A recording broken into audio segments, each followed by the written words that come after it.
Hello everyone and welcome back to the Word of English Grammar. Today we will discuss about the report writing. What is a report writing? It is a formal document. It sums up findings that are to be presented. It is a management tool which is basically used in decision making.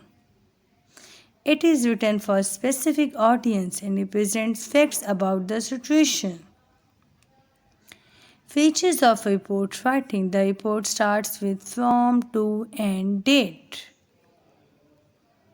The report should have a title or subject. The first part is the introduction. The second part consists of findings that form the core of the report. The third part is the conclusion.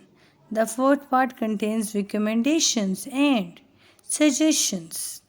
The last part includes writer name and designation.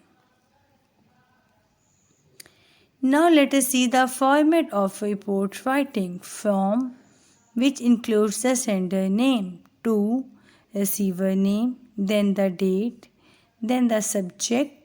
Subject is actually the purpose of report writing. Then the body. In body we include introduction, findings, conclusions, suggestions that are all the part of the body. Then last one is the closing. Just see an example. For example, from Komal Rahim. It is written to the principal, Dominican Convent High Secondary School, Bahawalpur. Date.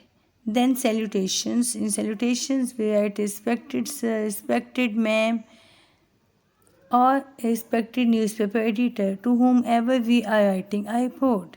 Then the subject, which is actually the purpose of report writing.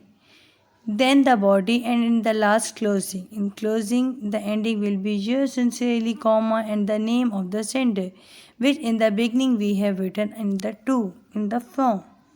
Is it clear? That's all for today. So if there is any question, any query, you can just ask for me in the comment section. Thank you.